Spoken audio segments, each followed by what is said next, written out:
పళ్ళమ్మా పళ్ళు పళ్ళు, అమ్మా పళ్ళు, మామిడి పళ్ళు, అరటి పళ్ళు, అమ్మా పళ్ళమ్మా పళ్ళు.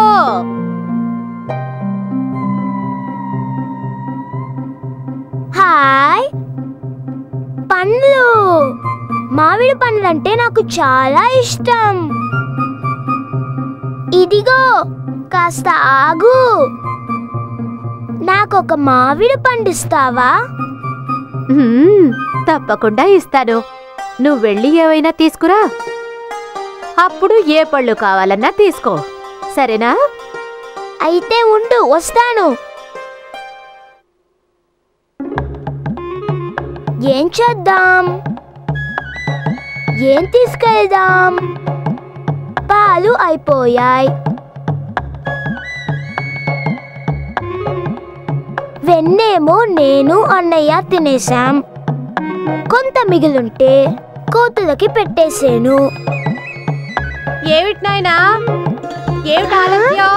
త్వరగా ఏదైనా తీసుకురా. నాన్న ఏవైనా కావాలంటే ఈ ధాన్యం ఇచ్చి తీసుకుంటాడు. నేను ఈ ధాన్యం ఇస్తే సరిపోతుంది.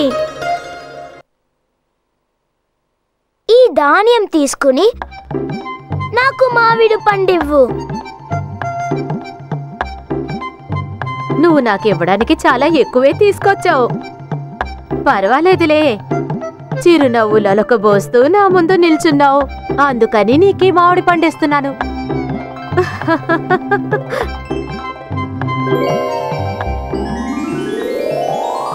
ఏంటిది? ఆశ్చర్యంగా ఉందే.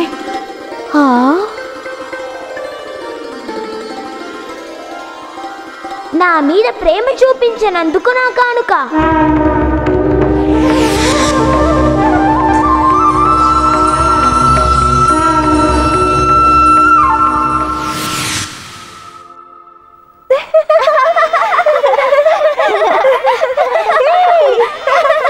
కృష్ణుడు ఆవు తోకని పట్టుకొని ఎలా ఆడుతున్నాడు.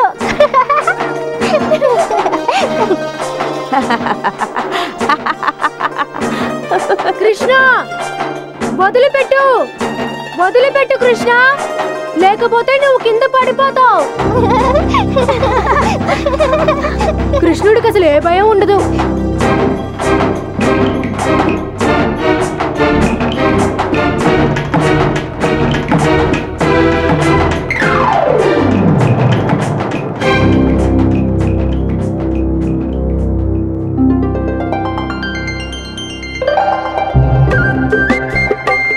కృష్ణ, నీ చేష్టలు ఆపకుంటే నేను అమ్మతో చెప్తాను. అన్నయ్య ఈ గోవుతో ఆడుకుంటుంటే ఆనందంగా ఉంది. నువ్వు నా మాట వింటావా లేదా? ఆ ఆవు మీద నించొని కృష్ణుడు ఎలా ఆడుతున్నాడో చూడు.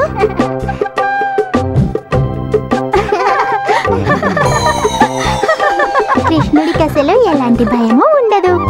రా అన్నయ్య, ఆడుకుందాం. నువ్వు నా మాట వినడం లేదుగా, సరే ఉండు, నేను వెళ్ళి అమ్మతో చెప్తాను. ఏంటన్నయ్య నువ్వు, నేనేం చేసినా అమ్మతో చెప్తానంటుంటావు.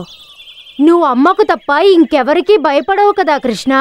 నేనెందుకు అమ్మంటే భయపడాలి? నేనంటే అమ్మకు భలే ఇష్టం. చూసారుగా ఎలా నవ్వుతున్నాడో, భయమే లేదు. నువ్వు ఇప్పుడు కింద పడి నీకు ఏమైనా జరుగుంటే నిన్ను నేను జాగ్రత్తగా చూసుకోవడం లేదని అమ్మ నన్నే కదా తిట్టుండేది. అనవసరంగా అమ్మ పేరు చెప్పి నన్ను బెదిరిస్తున్నావా అన్నయ్య?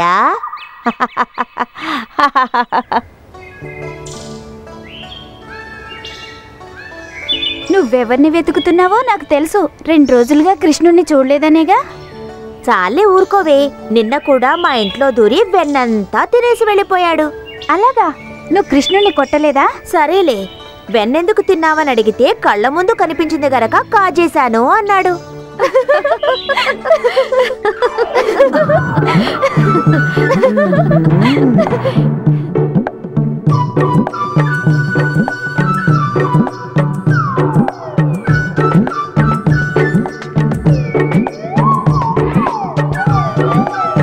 ఇకనైనా మీరు నాకు వెన్న కనిపించకుండా దాచి ఉంచండి.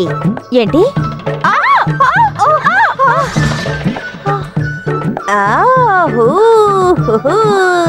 అలా చూడు, కృష్ణుడు ఎలా చిలిపి చేష్టలు చేస్తున్నాడో. అనవసరంగా నా పాలకుండ జారిపోయింది.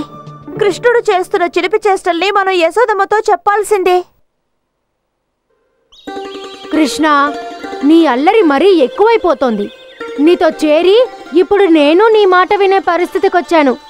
నాతో కలిసి నువ్వు సంతోషంగానే ఉంటున్నావు కదన్నయ్యా, మరెందుకిలా అంటున్నావు? సంతోషంగానే ఉన్నాననుకో. అమ్మంటే నీకు భయం, అవునా? అవును, నువ్వు అమ్మనేదో మాయ చేసావు కృష్ణ. అందుచేత అమ్మ నిన్నసలు ఏమీ అనదు, కానీ నన్ను తిడుతుంది కదా. అందుకనేగా ఎప్పుడూ నేను నిన్ను తోడుగా ఉంచుకుంటాను. నువ్వు ఎందుకిలా నవ్వుతున్నావు?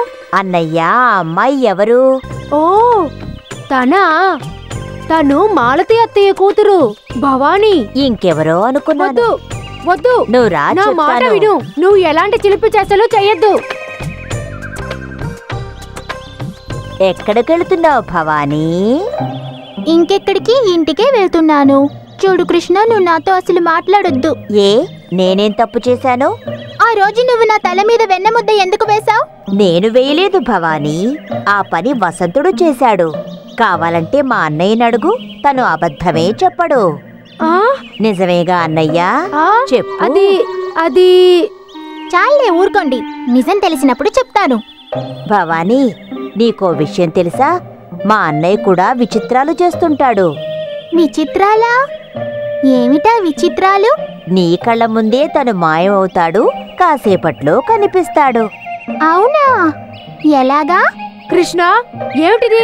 నువ్వు ఊరుకో అన్నయ్యా, నువ్వు ముందు కళ్ళు మూసుకో, ఆ తర్వాత చూడు. అలాగా, సరే. నేను చెప్పే వరకు నువ్వు కళ్ళు తెరవకూడదు. కృష్ణ, ఏం చేస్తున్నావు? కళ్ళు తెరవచ్చా?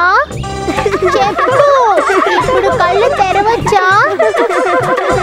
కళ్ళు తెరవచ్చా అంటే మాట్లాడకుండా నవ్వుతున్నారేంటి? భవానీ ఇప్పుడు ఎంతో అందంగా ఉంది. ఏయ్, కృష్ణుడు ఏం చేశాడు? మీరెందుకు ఇలా నన్ను చూసి నవ్వుతున్నారు?